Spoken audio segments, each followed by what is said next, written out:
R L में आप सभी का स्वागत है। एक और इम्पोर्टेंट वीडियो आपके लिए लेकर आए हैं। इस वीडियो का जो टॉपिक है वो है इंडियन एविडेंस एक्ट 1872। इस वीडियो में हमने कोशिश की है कि ऑल इंडिया बार एग्जाम में जो क्वेश्चन इस सब्जेक्ट से पूछे गए हैं उनका संकलन किया जाए, उनका एक जगह कलेक्शन किया जाए, क्योंकि हर स्टूडेंट के पढ़ने का तरीका अलग होता है। कुछ स्टूडेंट्स प्रीवियस ईयर के एग्जाम्स की तैयारी करते हैं प्रॉपर तरीके में, कुछ सब्जेक्ट वाइज पढ़ते हैं। तो उन चीज़ों को ध्यान में रखते हुए हमने जो इम्पोर्टेंट सब्जेक्ट हैं उनकी सब्जेक्ट वाइज भी वीडियोस बना दी हैं, और जो प्रीवियस ईयर के पेपर हैं उनकी भी वीडियोस हमारे आप चैनल पर आपको मिल जाएगी। तो जैसे भी आप पढ़ना चाहते हो, आपके पास चॉइस है, आप उस तरीके से पढ़ सकते हो। वीडियो शुरू करने से पहले आपको बता दें कि आप में से जो भी नए हैं इस चैनल पर, वो हमारे चैनल को सब्सक्राइब करें, शेयर करें, जिससे कि इस तरह की जो इन्फॉर्मेशन है आपके पास तक जल्द से जल्द पहुंचती रहे। हमारी कोशिश होती है कि कंपटीशन से रिलेटेड एग्जाम की इन्फॉर्मेशन या वैकेंसी की इन्फॉर्मेशन या किसी भी तरह की इन्फॉर्मेशन आप तक सबसे जल्दी पहुंचा पाएँ। तो चलिए आज की वीडियो हम शुरू करते हैं। सबसे पहले हम बात करते हैं इंडियन एविडेंस एक्ट 1872 की। इस वीडियो को शुरू करने से पहले हम इसका थोड़ा इतिहास जान लेते हैं कि भारतीय साक्ष्य अधिनियम कैसे आया। तो इसका जो प्रारूप है, जो इसका ड्राफ्ट है, वो सर जेम्स स्टीफन ने तैयार किया था। इससे पहले जो एक बार कोशिश की गई थी वो सर हेनरी मैन के द्वारा कोशिश की गई थी तैयार करने की इस एक्ट को, लेकिन कुछ कमियों की वजह से उसको एक्सेप्ट नहीं किया गया था। जिसके बाद ये जिम्मेदारी बहुत अच्छे तरीके से निभाई सर जेम्स स्टीफन ने, और ये उन चुनिंदा एक्ट में से एक है जो कि सबसे बेहतर है। अगर आप अच्छे एक्ट की बात करेंगे तो उनमें एक नंबर इंडियन एविडेंस एक्ट का ज़रूर होगा, क्योंकि आप ये अंदाज़ा लगा सकते हैं कि 1872 से आज तक लगभग 150 साल हो चुके हैं और इसमें नाम मात्र का ही परिवर्तन हुआ है। उससे भी ज़्यादा आश्चर्यजनक चीज़ ये है कि सिविल और क्रिमिनल दोनों ही मामलों में ये एक्ट एप्लीकेबल होता है और कहीं कभी कोई कमी फील नहीं होने देता। और जब हम इसकी डिटेल की हम बात करते हैं तो ये जैसा कि आपकी स्क्रीन के सामने आ रहा है, 15 मार्च 1872 को भारतीय साक्ष्य अधिनियम बनकर तैयार हुआ और ये लागू 1 सितंबर 1872 को हुआ।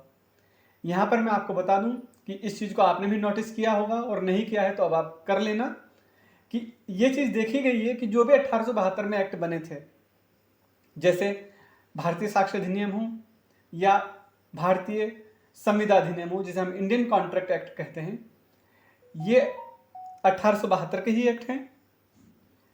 और ये एक्ट की जब हम एप्लीकेबिलिटी की हम बात करते हैं तो ये 1 सितंबर को ही लागू हुए। मतलब 1 सितंबर से पहले जो भी एक्ट बने थे 1872 में, उनकी जो लागू करने की तिथि थी वो सबकी 1 सितंबर 1872 थी। इसमें कुल भाग 3 हैं। कुल अध्याय की अगर हम बात करते हैं तो ये 3 भाग 11 अध्यायों में बटे हुए हैं, और जो कुल धाराएं हैं इसकी वो 167 हैं, 167 इसकी धाराएं हैं। तो चलिए आज की हम वीडियो शुरू करते हैं। पहला क्वेश्चन है, साक्ष्य अधिनियम की किस धारा में रेस जेस्टे के सिद्धांत की चर्चा की गई है। देखिए, रेस जेस्टे क्वेश्चन जो है इंडियन एविडेंस एक्ट का एक इंपॉर्टेंट क्वेश्चन है, जो एआईबी के एग्जाम में भी पूछा गया है और बाकी कंपटीशन में भी आता है। तो एक इंपॉर्टेंट क्वेश्चन है, ये आपको जरूर याद होना चाहिए। इसका ऑप्शन देख लेते हैं। इसका ऑप्शन है धारा 5, धारा 6, धारा 10 या धारा 11। इसका आंसर है ऑप्शन बी, धारा 6। नेक्स्ट क्वेश्चन है, जब एक व्यक्ति जो वाद का एक पक्षकार है का दायित्व वाद के अजनबी के दायित्व पर आधारित है, तब अजनबी द्वारा उसके दायित्व के सापेक्ष स्वीकृति उस व्यक्ति जो वाद में एक पक्ष है की तरफ से स्वीकृति हो सकती है। यह भारतीय साक्ष्य अधिनियम 1872 की किस धारा में उपबंधित है। इसके ऑप्शन हैं धारा 17, 18, 19 या 21। इसका आंसर है ऑप्शन सी, धारा 19। नेक्स्ट क्वेश्चन है, न्यायिक साक्ष्य से क्या तात्पर्य है। तथ्यों के प्रमाण या अप्रमाण में न्यायालय द्वारा प्राप्त साक्ष्य, पुलिस ऑफिसर द्वारा प्राप्त साक्ष्य, गृह मंत्रालय द्वारा प्राप्त साक्ष्य, प्राधिकरण द्वारा प्राप्त साक्ष्य। इसका आंसर है ऑप्शन ए, तथ्यों के प्रमाण या अप्रमाण में न्यायालय द्वारा प्राप्त साक्ष्य। नेक्स्ट क्वेश्चन है, भारतीय साक्ष्य अधिनियम 1872 के अनुसार निम्नलिखित में से कौन सा एक दस्तावेज नहीं है। देखिए कौन सा दस्तावेज नहीं है, धातु की प्लेट या पत्थर पर लेख, एक मानचित्र या प्लान, व्यंग्य चित्र या इनमें से कोई नहीं। क्वेश्चन पर ध्यान देंगे, क्या दस्तावेज नहीं है। देखिए इस क्वेश्चन को पढ़ने के लिए हम एक हेल्प लेंगे आपको समझाने के लिए। दस्तावेज, जब आप इंडियन एविडेंस एक्ट की सेक्शन 3 पढ़ेंगे तो वहां पर ये दस्तावेज के बारे में बताया गया है कि दस्तावेज हम किसे कहेंगे। दस्तावेज से ऐसा कोई विषय अभिप्रेत है जिसको किसी पदार्थ पर अक्षरों, अंकों या चिन्हों के साधन द्वारा या उनमें से एक या अधिक साधनों द्वारा अभिव्यक्त या वर्णित किया गया है, जो उस विषय के अभिलेखन के प्रयोजन से उपयोग किए जाने को आश्रित हो या उपयोग किया जा सके। दृष्टांत यानी कि इसके जो एग्जाम्पल हैं तो वो है लेख दस्तावेज है, मतलब कोई भी राइटिंग में अगर कोई चीज है तो दस्तावेज है। मुद्रित, शिलामुद्रित या फोटोचित्रित शब्द दस्तावेज हैं। मानचित्र या रेखांक दस्तावेज है। अब हम यहाँ पर देख सकते हैं जैसे मानचित्र या प्लान, ठीक है, तो मानचित्र या ये इसको इन्होंने यहाँ बता दिया है कि ये एक दस्तावेज की कैटेगरी में आएगा। देखिए नेक्स्ट इसका ऑप्शन है धातुपट या शिला पर उत्कीर्ण लेख दस्तावेज है। धातु की प्लेट या पत्थर पर लेख, ये इस कैटेगरी में आ जाएगा। व्यंग्य चित्र, ठीक, उपहासांकन जो होता है ये व्यंग्य चित्र की कैटेगरी में आता है। इसका मतलब है ये, अर्थात ये जो तीनों ऑप्शन इसमें दिए गए हैं वो सब के सब जो एग्जाम्पल हैं, जो दृष्टांत हैं, वो एक दस्तावेज के हैं जिसे हम डॉक्यूमेंट कहते हैं, ठीक। और लास्ट ऑप्शन है इनमें से कोई नहीं। तो आप देखेंगे जब तीनों ही दस्तावेज हैं तो इसका जो करेक्ट आंसर होगा वो डी होना चाहिए। इससे पहले मैं आपको बता दूं, एक छोटा सा एग्जाम्पल देता हूं। देखिए ये एक ब्लैंक पेपर है, इस पर कुछ नहीं लिखा है, ठीक। तो जब तक इस पर कुछ लिखा हुआ नहीं है, कुछ भी नहीं है, तब तक ये एक डॉक्यूमेंट की कैटेगरी में नहीं आएगा। जब आप एक मार्केट से फाइल खरीदते हैं और कहते हैं हमें डॉक्यूमेंट फाइल चाहिए, और एक ब्लैंक पेपर, ये डॉक्यूमेंट नहीं होगा, लेकिन अगर इसमें मैंने एक हल्का सा भी डॉट लगा दिया तो ये एक डॉक्यूमेंट बन सकता है। कहाँ पर, जहाँ ये क्वेश्चन बन जाए कि ये डॉक्यूमेंट कहाँ लगा हुआ है, ये जो पॉइंट है, जो डॉट है वो कहाँ लगा हुआ है, पेपर के कितना ऊपर है, कितना नीचे है, या इसमें जो इंक इस्तेमाल की गई है वो कौन सी है, तब ये एक डॉक्यूमेंट की कैटेगरी में आ सकता है, ठीक है। तो चलिए बहुत ज़्यादा डिटेल में नहीं जाएंगे। कभी अगर आपको ये पढ़ाने का हमें मौका मिला तो एक वीडियो में आपको डिटेल में बताएंगे कि डॉक्यूमेंट क्या होते हैं, किस तरह के होते हैं, क्योंकि इस वीडियो के परिप्रेक्ष्य में जब हम बात कर रहे हैं तो इतना हमारे लिए काफ़ी है। इसका आंसर देख लेते हैं। इसका आंसर है ऑप्शन डी, इनमें से कोई नहीं। नेक्स्ट क्वेश्चन है, दहेज मृत्यु के बारे में अवधारणा किस धारा के अंतर्गत दी गई है। धारा 113 के, 113 खे, 114 के, 114 खे। देखिए इस तरह के क्वेश्चन को सॉल्व करने का आसान तरीका यह है कि ये हमने अपनी बाकी वीडियोस में भी बता रखा है कि स्पेसिफिक जब हम बात करते हैं इंडियन जो AIB का एग्जाम है, ये ऑल इंडिया बार एग्जाम की हम जब बात करते हैं और वहां पर आपके पास डायरेक्ट अलाउ होता है, तो इस तरह के क्वेश्चन को सॉल्व करने का आसान तरीका है कि आप पहले इंडेक्स देखें कि इंडेक्स क्या है। तो 50 से 60% क्वेश्चन आपके इंडेक्स से सॉल्व हो जाते हैं। जैसे मैं आपको एग्जाम्पल देता हूं, मैंने इसमें आपकी हेल्प के लिए लिया है। देखिए ये इंडेक्स का स्क्रीनशॉट है। तो यहाँ पर अगर जो हम बात करते हैं तो सबसे पहले हम ऑप्शन से सिलेक्ट करते हैं कि ऑप्शन क्या क्या है। तो 113 के, ये रहा 113 के, किसी विवाहित स्त्री द्वारा आत्महत्या की दुष्प्रेरण। तो ये बात करती है आत्महत्या के दुष्प्रेरण के बारे में अवधारणा की। इसका मतलब ये आंसर आपका नहीं हो सकता। दूसरी हम बात करते हैं 113 खे की। 113 खे क्या है, ये दहेज मृत्यु के बारे में अवधारणा, और क्वेश्चन क्या है आपका, दहेज मृत्यु के बारे में अवधारणा। इसका मतलब ये कि आपका जो पॉइंट है ये सही है, तो आपको डिटेल में जाने की जरूरत नहीं है, आपका क्वेश्चन यहीं से सॉल्व हो जाएगा। इसका आंसर देख लेते हैं। इसका आंसर है ऑप्शन बी 113 खे। तो आप कोशिश कीजिए कि पहले इसकी इंडेक्स पढ़ें, तो उससे क्वेश्चन बहुत हद तक सॉल्व हो जाते हैं। नेक्स्ट क्वेश्चन है, भारतीय साक्ष्य अधिनियम 1872 की धारा 63 के अनुसार निम्नलिखित में से कौन सा द्वितीयक साक्ष्य नहीं है। देखिए बात की जा रही है कौन सा द्वितीयक साक्ष्य नहीं है। मूल प्रतियों से यांत्रिक प्रक्रिया द्वारा बनाई गई प्रतियां जो प्रति और इन प्रतियों से तुलनात्मक प्रतियों की परिशुद्धता की सुनिश्चितता देती है।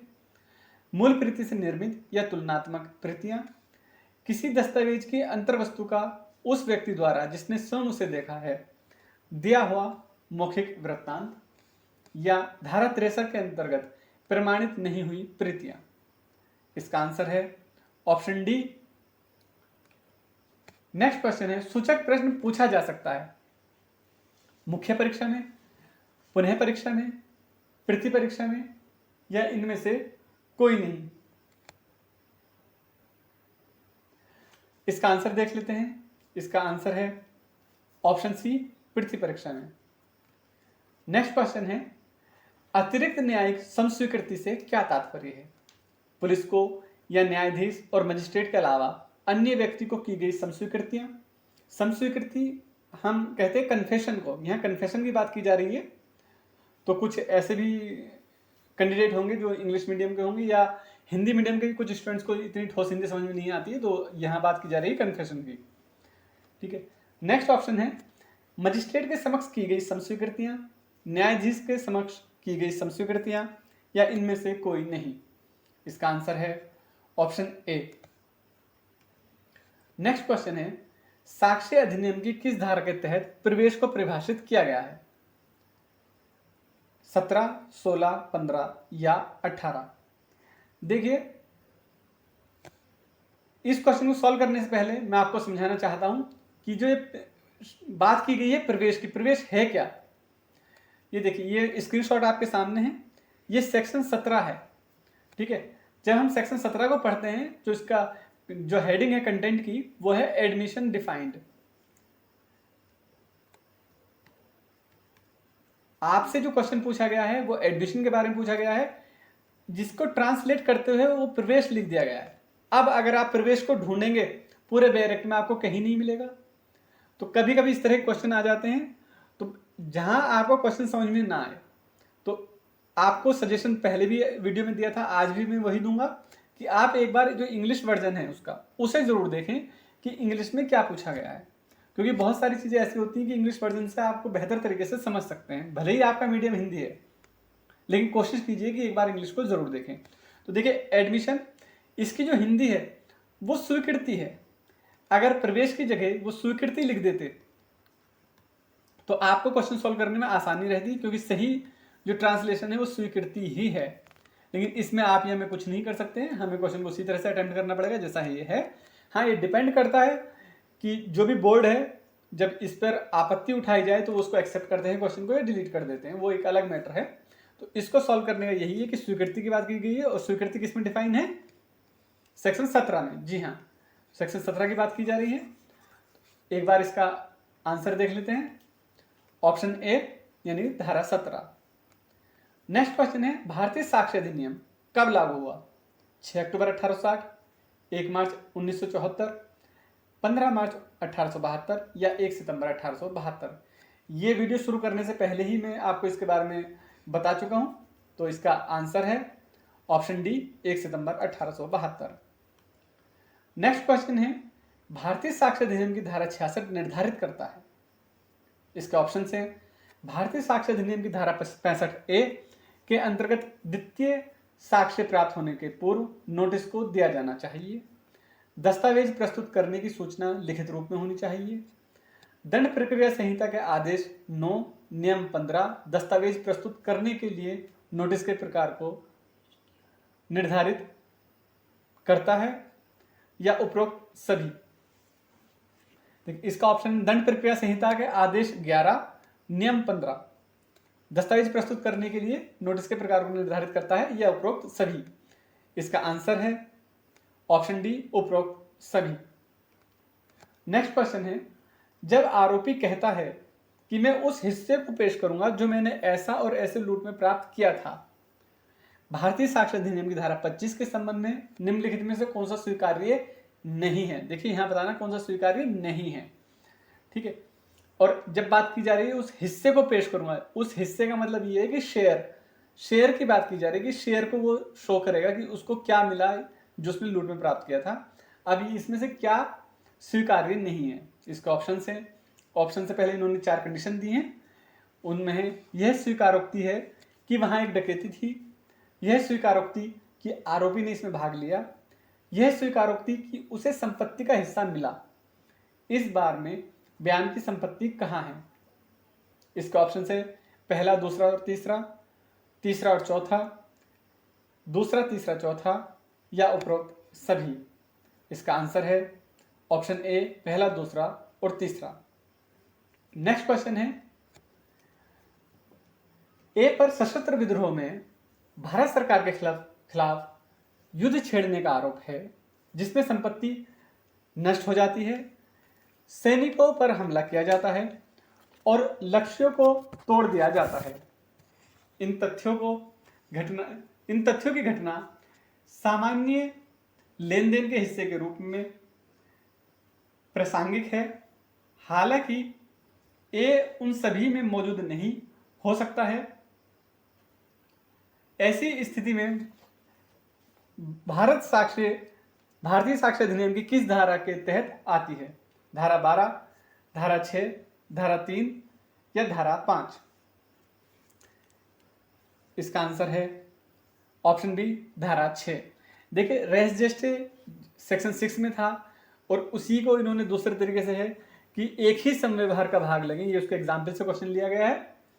तो अक्सर सेक्शन 6 से क्वेश्चन पूछे जाते हैं, एक ही उसमें कभी कभी 2-2 क्वेश्चन आ जाते हैं। नेक्स्ट क्वेश्चन देखते हैं। इसका नेक्स्ट क्वेश्चन है, साक्ष्य अधिनियम की धारा 110 किससे संबंधित है? दस्तावेजी साक्ष्य, मौखिक साक्ष्य का बहिष्करण, स्वामित्व के रूप में प्रमाण का बोझ या अपराध का प्रमाण? देखिए, इसको हम उसी तरीके से सॉल्व करेंगे जैसा मैंने पहले कहा था। सीधे जब हम बात कर रहे हैं धारा 110 की, तो आप अपने बैरक की सीधे धारा 110 पर पहुंचिए और वहां देखिए क्या है। ये स्क्रीनशॉट है और शुरू में ही धारा 110 है और क्या कहा गया है कि स्वामित्व के बारे में सबूत का भार। अब इनमें से देखिए कौन सा ऑप्शन है स्वामित्व के बारे में, स्वामित्व के रूप में सबूत, प्रमाण का भार या बोझ। ठीक है, अब इन्होंने बोझ है लेकिन जो सही शब्द है वो भार है, तो सीधे यहां पर ये आ गया। तो अगर ये चीज आप सॉल्व करेंगे तो बहुत जल्दी सॉल्व होगी और श्योर रहोगे आप कि हो जाएगा, क्योंकि अपने आप में एग्जाम हॉल में टाइम बचाना भी एक बहुत ज्यादा इंपॉर्टेंट पार्ट है उस एग्जाम को सॉल्व करने के लिए, पेपर को सॉल्व करने के लिए। इस तरह से कोशिश कीजिए कि आपका इंडेक्स से क्वेश्चन सॉल्व हो जाए। तो इसका आंसर हम एक बार देख लेते हैं। इसका आंसर है ऑप्शन सी, स्वामित्व के रूप में प्रमाण का बोझ। वही है जो अभी आपको बताया। नेक्स्ट क्वेश्चन है, साक्ष्य अधिनियम की धारा 113A किससे संबंधित है? फिर वही तरीका अपनाएंगे जो मैंने आपको बताया कि सीधे 113A पर जाएंगे और सॉल्व करने की कोशिश करेंगे कि वहां से इंडेक्स से हो जाता है या फिर हमें उसके डिटेल में देखना पड़ेगा। तो कहीं जाने की जरूरत नहीं, पहले इंडेक्स में जाओ। इंडेक्स आपके सामने है। ठीक है, किस सेक्शन की बात की जा रही है? 113A किससे संबंधित है? 113A किसी विवाहित स्त्री द्वारा आत्महत्या की दुष्प्रेरणा के बारे में उपधारणा। इनमें ऑप्शन देखेंगे कि कहीं है क्या नहीं है। किसी विवाहित महिला द्वारा आत्महत्या की कोशिश का अनुमान। बाकी देख लेते हैं, कहीं नहीं है क्योंकि ऑल ऑफ द अबव तो इसमें ऑप्शन है नहीं, लास्ट है। तो इसका आंसर इसके हिसाब से लास्ट होना चाहिए। तो एक बार इसका आंसर देख लेते हैं, ऑप्शन डी, एक विवाहित महिला द्वारा। तो ये एक आसान तरीका होता है टाइम बचाने का और पेपर को सॉल्व करने का। और ये सिर्फ इंडियन एविडेंस एक्ट पर ही एप्लीकेबल नहीं होता, ये कोई भी बेयर एक्ट हो या कोई भी क्वेश्चन AIB का एग्जाम आए, ठीक, तो उसको इस तरीके से सॉल्व करेंगे तो आपका टाइम बच जाएगा और आंसर भी सही रहेगा। नेक्स्ट क्वेश्चन है, सवाल यह है कि क्या A B को 10,000 रुपये का देनदार है? साक्ष्य अधिनियम के तहत निम्नलिखित में से कौन सा कथन प्रासंगिक है? इसके ऑप्शंस हैं, वह तथ्य जहां A ने B को पैसे उधार लेने के लिए कहा, दूसरा ऑप्शन है डी ने सी को ए की उपस्थिति में उसे सुनते हुए कहा कि मैं आपको ए पर भरोसा नहीं करने की सलाह देता हूं क्योंकि उसके पास बी का 10,000 रुपये का बकाया है, या बिना कोई जवाब दिए चला गया, या उपरोक्त सभी। इसका आंसर है ऑप्शन डी, उपरोक्त सभी। नेक्स्ट क्वेश्चन है, इस तरह की बहुत सारी जानकारी चाहे वह कबूलनामे को प्रतिपादित करती हो या नहीं, जो कि पुलिस द्वारा खोजे गए तथ्य को से अलग हो, इसके अंतर्गत सिद्ध की जा सकती है। इसके ऑप्शन हैं साक्ष्य अधिनियम की धारा 25, 26, 27 या 29। इसका आंसर है ऑप्शन सी, साक्ष्य अधिनियम की धारा 27। नेक्स्ट क्वेश्चन है, जब न्यायालय को विदेशी कानून या विज्ञान या कला के बिंदु पर या हस्तलिपि या उंगली के छापों की पहचान के रूप में एक राय बनानी होती है, तो उस बिंदु पर विशेष रूप से कुशल व्यक्ति की राय, जो कि विशेष रूप से ऐसे विदेशी कानून, विज्ञान या कला या लिखावट या उंगली छापों की पहचान में कुशल है, को प्रासंगिक तथ्य माना जाएगा।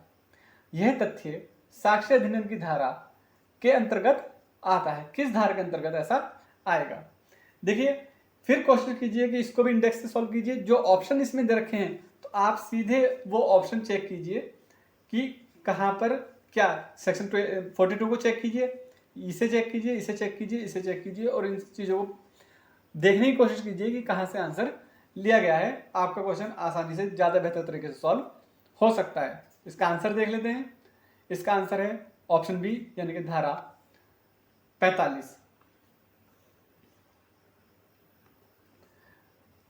नेक्स्ट क्वेश्चन है, ए जानबूझकर और झूठ बोलकर बी को यह विश्वास दिलाता है कि जमीन का कोई हिस्सा उसका है और वह बी को वह जमीन खरीदने और उसका भुगतान करने के लिए प्रेरित करता है। बाद में जमीन ए की संपत्ति बन जाती है और ए यह कहकर बिक्री रोक देता है कि बेचने के समय वो जमीन उसकी नहीं थी, उसे अपने इस मालिकाना हक को साबित करने की अनुमति नहीं दी जाएगी। साक्ष्य अधिनियम की कौन सी धारा लागू होती है? देखिए, इस क्वेश्चन में थोड़ा सा एक्सप्लेन कर देता हूं। एक आदमी ने झूठ बोला, जानकर यह कहा कि भाई ये जमीन मेरी है, और उसने बेचने की डील कर ली उससे। उस वक्त तक वो जमीन उसकी नहीं थी, मान लो उसके फादर के नाम थी या उसके भाई के नाम थी, बाद में वो जमीन उसके नाम पर आ जाती है। अब वो ये कहकर नहीं बच सकता कि भाई जब मैंने डील की थी उस वक्त वो प्रॉपर्टी मेरी थी ही नहीं, तो मैं तो नहीं सेल कर रहा हूं।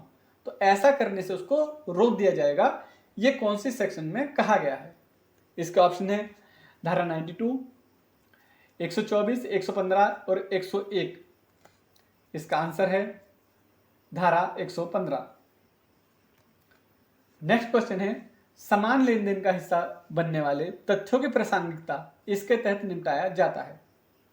साक्ष्य अधिनियम की धारा 6, धारा 17, धारा 18 या धारा 20। इसका आंसर है ऑप्शन ए, धारा 6। नेक्स्ट क्वेश्चन है, भारतीय साक्ष्य अधिनियम के तहत किसी व्यक्ति का चरित्र निम्नलिखित मामलों में प्रासंगिक नहीं है। आपराधिक मामलों में किसी अभियुक्त का पिछला अच्छा प्रमाणित चरित्र, आपराधिक मामलों में अच्छे चरित्र के मुकाबले में पिछला खराब प्रमाणित चरित्र, सिविल मामलों में लगाए गए लांछित आचरण प्रमाणित करने वाला चरित्र, या चरित्र ने नागरिक मामलों में सिविल केसेस क्षति की मात्रा को प्रभावित किया है। इसका आंसर है ऑप्शन सी, सिविल मामलों में लगाए गए लांछित आचरण से प्रमाणित होने वाला चरित्र। ये प्रासंगिक नहीं है। हम इसको इस तरीके से भी समझ सकते हैं कि जो सिविल केसेस होते हैं उनमें किसी पार्टी का कैरेक्टर कैसा है ये मैटर नहीं करता सिविल केसेस में, ठीक है। नेक्स्ट क्वेश्चन है, निम्नलिखित में से कौन सा एक प्राथमिक प्रमाण है?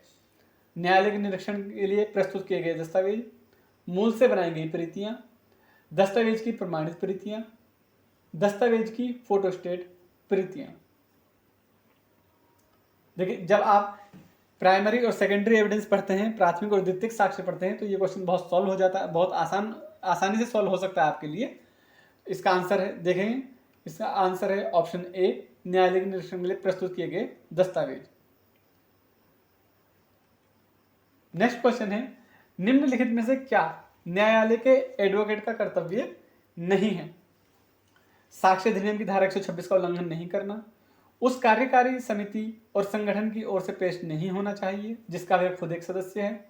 न्यायालय, ट्रिब्यूनल या प्राधिकरण के समक्ष उपस्थित नहीं होना जिसमें उसका निकट संबंध सदस्य है। न्यायालय के समक्ष किसी मामले की प्रस्तुति के दौरान गरिमा और स्वाभिमान के साथ आचरण करना और न्यायालय के समक्ष कार्य करना। इसका आंसर है ऑप्शन ए। नेक्स्ट क्वेश्चन है, अगर यह साबित हो जाता है कि एक आदमी के बारे में के लिए नहीं सुना गया है, उनके द्वारा जो स्वाभाविक रूप से उसके बारे में सुनते, यदि वह जीवित होता तो भारतीय एविडेंस एक्ट की धारा 108 के तहत यह अनुमान किया जाएगा कि वह मर चुका है। देखिए यहीं पर हिंट दे दिया गया है आपको कि धारा 108, जब ये चीज आपको बता दी गई इसके तहत कि धारा 108 की बात की जा रही, तो आपको इसे सॉल्व करने के लिए सीधे धारा 108 पर चले जाओ। आपके हेल्प के लिए ये स्क्रीनशॉट है उसका। देखो प्रश्न यह है कि कोई मनुष्य जीवित है या मर गया है, यह साबित किया गया है उसके बारे में 7 वर्ष से उन्होंने कुछ नहीं सुना है। ठीक है, 7 वर्ष। अब इसमें ऑप्शन में देख लो कहीं 7 वर्ष है, ये रहा। तो बहुत आसानी से आप टाइम बचा सकते हैं और इस तरह से सॉल्व कर सकते हैं अपने क्वेश्चंस को। इसका आंसर देख लेते हैं। इसका आंसर है ऑप्शन बी, 7 वर्ष। तो इस तरह से ये ट्रिक होती है कि पेपर को हम किस तरीके से सॉल्व करें, और जहां आपने प्रैक्टिस की, जिस तरह से हमने अपनी वीडियोस डाल रखी है प्रीवियस ईयर के पेपर को, उससे आप प्रैक्टिस कर सकते हैं। और हम कोशिश करेंगे कि कुछ प्रैक्टिस सेट आपको भी दे दें फ्री ऑफ कॉस्ट। फिलहाल उसका कोई चार्ज नहीं लेंगे। कोशिश करेंगे कि अगर टाइम मिल पाता है हमें और हमारी टीम को तो हम आपके लिए प्रोवाइड करा दें। बाकी आप प्रैक्टिस करते रहिए, क्योंकि जितना भी आप पढ़ेंगे वो कम ही है, जितना ज़्यादा से ज़्यादा पढ़ो उतना अच्छा है। ठीक है, जितनी प्रैक्टिस आप ज़्यादा करोगे उतना ज़्यादा अच्छा है। चलिए नेक्स्ट क्वेश्चन देखते हैं। नेक्स्ट क्वेश्चन है, एक मूक गवाह ने खुली अदालत में लिखित रूप में अपना साक्ष्य दिया, ऐसे सबूतों को माना जाएगा। देखिए मूक गवाह की बात की जा रही है। मूक गवाह होता है जो बोलने में सक्षम ना हो, अर्थात जो बोल ना सके, और ऐसे व्यक्ति को हम साधारण भाषा में कहते हैं गूंगा व्यक्ति, मूक। तो अगर वो लिखित रूप में अपना साक्ष्य देता है तो वो साक्ष्य कैसा माना जाएगा? मौखिक साक्ष्य, दस्तावेजी साक्ष्य, अप्रधान साक्ष्य या प्रधान साक्ष्य? इसका आंसर देख लेते हैं उसी तरीके से जो आपको बताया था। ठीक है, देखिए साक्षी का मौखिक रूप से संसूचित करने में असमर्थ होना। मौखिक रूप से मतलब बोलकर वो असमर्थ है, बोलकर किसी चीज को संसूचित करने में, कम्युनिकेट करने में। ठीक है, वो कम्युनिकेट नहीं कर सकता ओरली, वो इसके लिए कैपेबल ही नहीं है। ठीक है, तो इसकी जो टिप्पणी है वहां पर हम इसको देख सकते हैं कि जो साक्षी बोल नहीं सकता है, जो बोल नहीं सकता कैसा होगा वो? मूक। ठीक है, उसे किसी भी तरीके से बोधगम्य, जिससे हम समझ सके, बोधगम्य मतलब समझ सके किसी भी तरीके से। और तरीका कौन सा फॉलो किया गया है?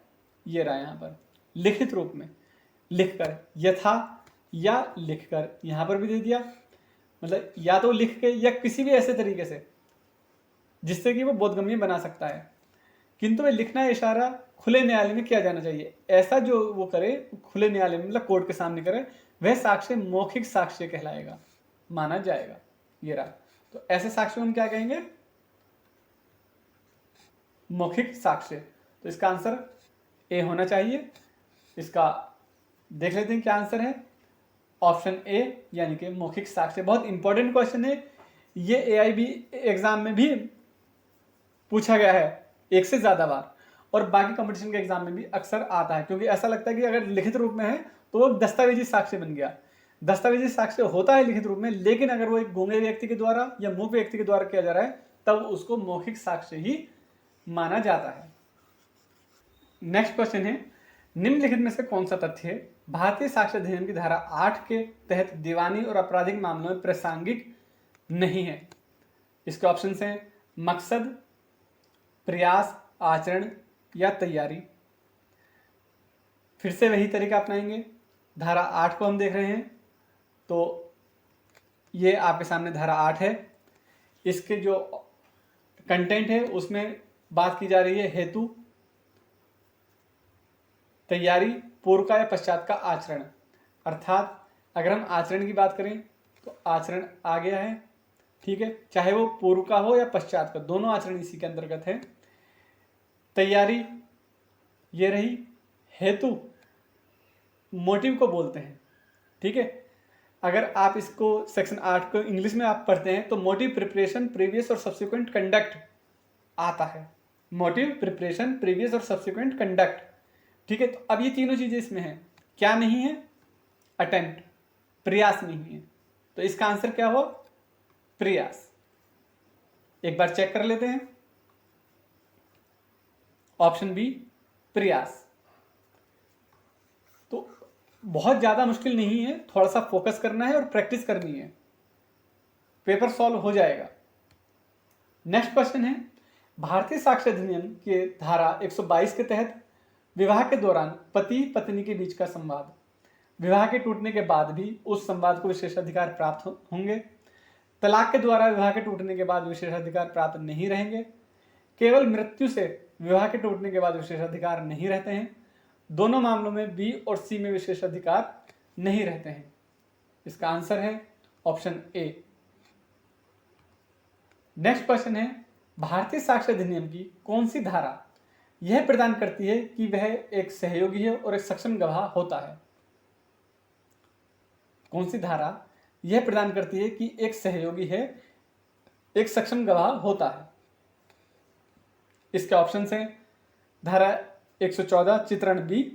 चित्रण जो इन्होंने बात की है, यहाँ पर दृष्टांत की बात की जा रही है, एग्जाम्पल की बात की जा रही है, या इलस्ट्रेशन हम जिसको कहते हैं, उसके लिए इन्होंने यहाँ चित्रण शब्द इस्तेमाल किया है। बाकी जो ऑप्शन है सेक्शन 118, 133 और 134 है, वही आप तरीका आजमा सकते हैं सेक्शंस का, ठीक है। तो इसका आंसर है ऑप्शन सी। नेक्स्ट क्वेश्चन है, भारतीय साक्ष्य अधिनियम की धारा 118 के तहत एक व्यक्ति तभी सक्षम गवाह माना जाएगा अगर वह, देखिए बहुत आसान है सॉल्व करना, जो तरीका हम फॉलो कर रहे हैं, जिस तरीके को हम चल रहे हैं। धारा 118 दे दिया, सीधे धारा 118 पर पहुंच जाओ, वहां से आपको ये सारे ऑप्शंस मिल जाने चाहिए। तो हम इसको देखते हैं, वह बालिग है या नहीं, इसकी बात भी नहीं की जाएगी। वह पागल है या नहीं, इसकी भी बात नहीं की जाएगी। सिर्फ इतना है कि जो क्वेश्चन उससे किया जा रहा है वो उसका तर्क संगत, वो उस सवाल को समझ सके और उस सवाल को समझकर एक तर्क संगत उसका आंसर दे सके, सिर्फ इतनी शर्त है। ना तो बालिग या नाबालिग होने की कोई शर्त है, ना बुढ़ापे की कोई शर्त है, ना ये पागल व्यक्ति है या नहीं है, ये कोई चीज नहीं है। जब आप सेक्शन 118 को सर्च करेंगे, पढ़ेंगे आपको ये आंसर मिल जाएगा। नेक्स्ट क्वेश्चन है, भारतीय साक्ष्य अधिनियम की धारा 43 के तहत निम्नलिखित में से कौन सा निर्णय अप्रासंगिक है? दिवाली अदालत का निर्णय, आपराधिक अदालत का निर्णय, वैवाहिक अदालत का निर्णय या अदालत का निर्णय? इसका आंसर है ऑप्शन बी, आपराधिक अदालत का निर्णय। नेक्स्ट क्वेश्चन है, भारतीय साक्ष्य अधिनियम की किस धारा के तहत किसी गवाह को अपनी याददाश्त को ताजा करने का अधिकार दिया गया है? धारा 157, धारा 158, धारा 159 या धारा 160? इसका आंसर है ऑप्शन सी, धारा 159। नेक्स्ट क्वेश्चन है, जो प्रश्न इस तरह से किया जाए कि उसका उत्तर प्रश्न पूछने वाले के उपेक्षित उत्तर मिले, ऐसे प्रश्न को कहते हैं। देखिए उपेक्षित शब्द नहीं है, ये अपेक्षित हमने ही किया है, शब्द अपेक्षित आना चाहिए था लेकिन आपके पेपर में उपेक्षित लिखा हुआ आया, ठीक है। तो पता चले आप उसी से कंफ्यूज हो गए हैं।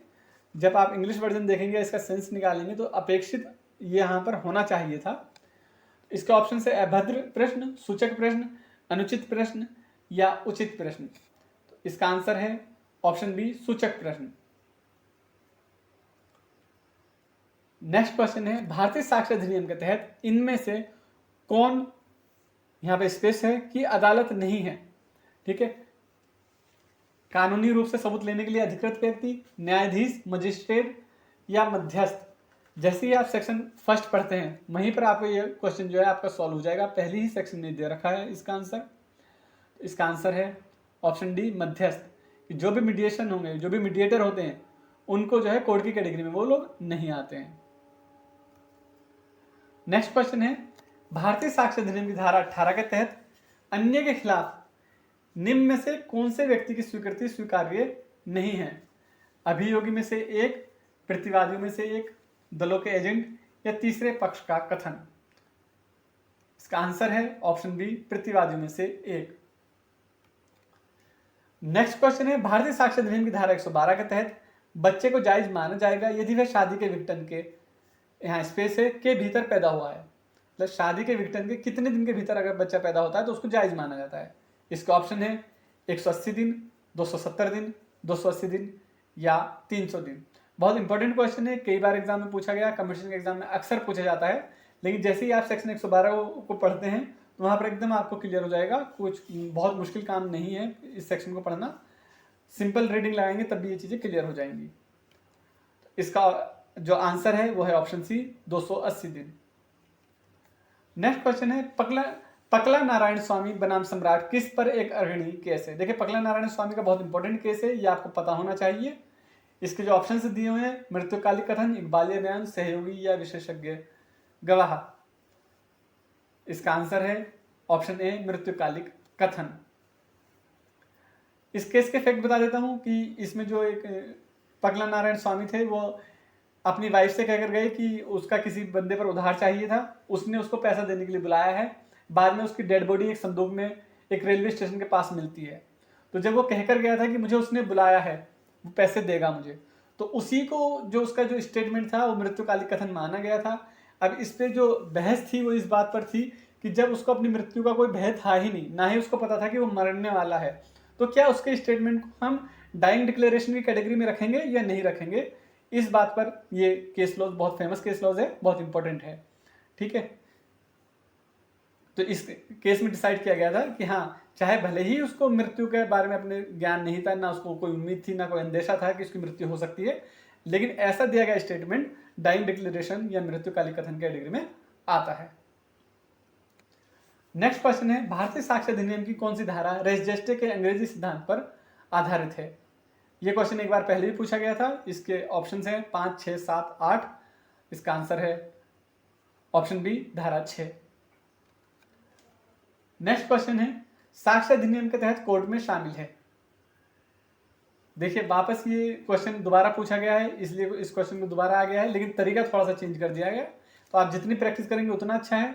इसके ऑप्शन हैं सभी न्यायाधीश, सभी मजिस्ट्रेट, सभी मध्यस्थता, या लास्ट को है ए और बी। इसका आंसर हम देख लेते हैं। इसका आंसर है ऑप्शन डी, ए और बी जो है वो कोर्ट की कैटेगरी में आते हैं। ठीक है, मध्यस्थता नहीं आती, मीडिएशन नहीं आता, अभी हम बात ही कर रहे थे। नेक्स्ट क्वेश्चन है, इलेक्ट्रॉनिक रिकॉर्ड की सामग्री की स्वीकार्यता के प्रावधानों के अनुसार साबित हो सकता है। भारतीय साक्ष्य अधिनियम की धारा 61 के तहत, भारतीय साक्ष्य अधिनियम की धारा 65 के तहत, 65 बी के तहत, या इनमें से कोई भी नहीं।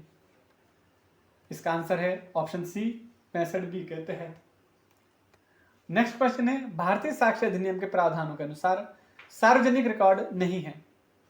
संप्रभु प्राधिकारी के कृत्य या रिकॉर्ड बनाने वाले दस्तावेज, आधिकारिक निकायों न्यायाधिकरणों के कृत्यों या रिकॉर्ड बनाने वाले दस्तावेज, दस्तावेजों, वकील और नोटरी कार्यालय से पत्राचार, या दिल्ली विश्वविद्यालय से दस्तावेज और परिपत्र। इसका आंसर है ऑप्शन सी। नेक्स्ट क्वेश्चन है, भारतीय साक्ष्य अधिनियम के हस्तलेखन का प्रावधान किसके द्वारा किया गया है। विशेषज्ञों की राय के अनुसार एक व्यक्ति के साक्ष्य से जो लिखावट से परिचित है, पुलिस सत्यापन के बाद, ए और बी। इसका आंसर है ऑप्शन डी, ए और बी। नेक्स्ट क्वेश्चन है, भारतीय साक्ष्य अधिनियम की धारा 26 यह प्रावधान करती है, पुलिस हिरासत में किसी व्यक्ति द्वारा दिया गया कोई भी बयान स्वीकार्य नहीं है। पुलिस हिरासत में किसी व्यक्ति द्वारा किया गया बयान स्वीकार्य है। एक मजिस्ट्रेट की साक्षात उपस्थिति में बयान स्वीकार करने के लिए स्वीकार्य है। दोनों ए और सी। इसका आंसर है ऑप्शन डी, दोनों ए और सी।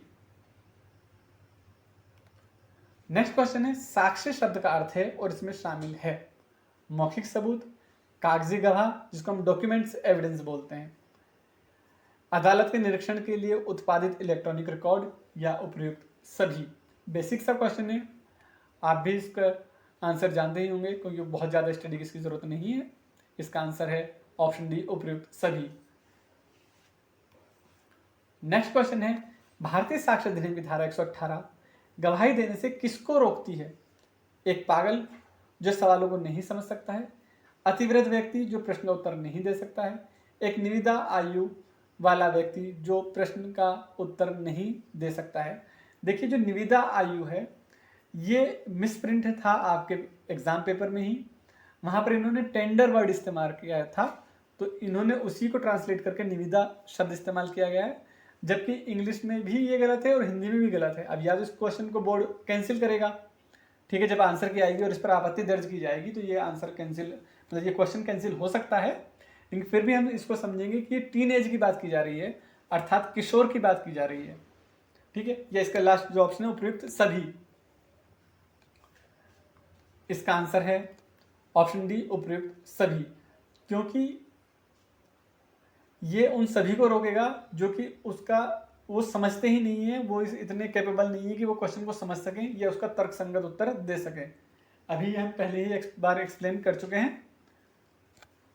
नेक्स्ट क्वेश्चन है, सिविल मामलों में भारतीय साक्ष्य अधिनियम पर सबूत का बोझ सबसे अच्छा है?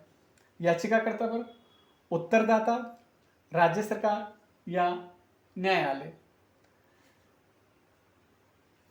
इसका आंसर है ऑप्शन ए याचिकाकर्ता। नेक्स्ट क्वेश्चन है, भारतीय साक्ष्य अधिनियम लागू हुआ है? देखिए, वीडियो शुरू करने से पहले ही ये चीज हम आपको बता चुके हैं और ये क्वेश्चन एग्जाम में पूछा भी गया है। ऑप्शन है 1972, 1872, 1955 या 1986। इसका आंसर है ऑप्शन बी 1872। नेक्स्ट क्वेश्चन है, भारतीय साक्ष्य अधिनियम लागू होता है अधिकरणों के समक्ष कार्यवाही में, मध्यस्थ के समक्ष कार्यवाही में, अदालत में न्यायिक कार्यवाही में या उपरोक्त सभी? जैसे ही सेक्शन फर्स्ट आप पढ़ते हैं वहीं पर आपको इसका आंसर मिल जाएगा। इसका आंसर है ऑप्शन सी, अदालत में न्यायिक कार्यवाही में भारतीय साक्ष्य अधिनियम लागू होता है। नेक्स्ट क्वेश्चन है, सबूत की स्वीकार्यता के लिए आवश्यकता नियम तब लागू होता है जब बयान देने वाला, इसके ऑप्शन में मृत है या सबूत देने में असमर्थ हो गया है, एक व्यक्ति जो खोजा तो जा सकता है लेकिन उसकी उपस्थिति अनुचित देरी या खर्च के बिना सुनिश्चित नहीं की जा सकती, एक व्यक्ति जो खोजा नहीं जा सकता या उपयुक्त सभी। इसका आंसर है ऑप्शन डी उपयुक्त सभी।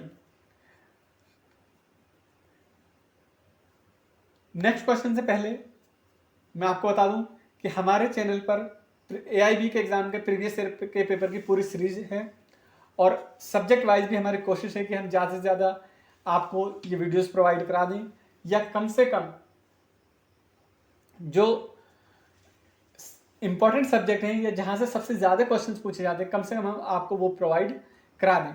अगर आपको हमारा ये प्रयास पसंद आ रहा है, हमारी वीडियोस पसंद आ रही हैं, तो हमारे चैनल को सब्सक्राइब करें और अपने जो फ्रेंड सर्किल है उसमें हमारे चैनल की जो वीडियोस हैं उनको शेयर करें।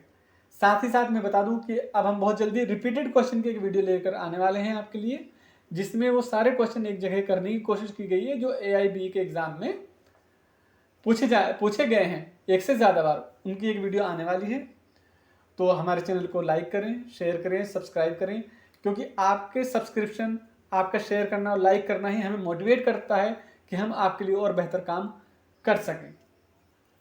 नेक्स्ट क्वेश्चन है, एक दस्तावेज के द्वितीयक सबूत का आशय है? दस्तावेज की प्रतियां, दस्तावेजी सामग्री का मौखिक विवरण, दोनों A और B, उपरोक्त में से कोई भी नहीं। इसका आंसर है ऑप्शन सी, दोनों A और B। नेक्स्ट क्वेश्चन है, किसी वसीयत को साबित करने के लिए आवश्यक है कि कम से कम एक अनुप्रमाणित करने वाले साक्षी को बुलाया जाए। अब इसका ऑप्शन है जब यह पंजीकृत हो, जब यह अपंजीकृत हो, जब इसे स्वीकार किया जा रहा हो या उपरोक्त सभी। इसका आंसर है ऑप्शन डी, उपरोक्त सभी। तो आपको ये वीडियो कैसी लगी हमें जो है अपना कमेंट करके जरूर बताएं, या हम इसमें और क्या सुधार कर सकते हैं आप हमें सजेशन दें। तो चलिए मिलते हैं एक और इम्पोर्टेंट वीडियो के साथ, तब तक के लिए धन्यवाद। जय हिंद, जय भारत।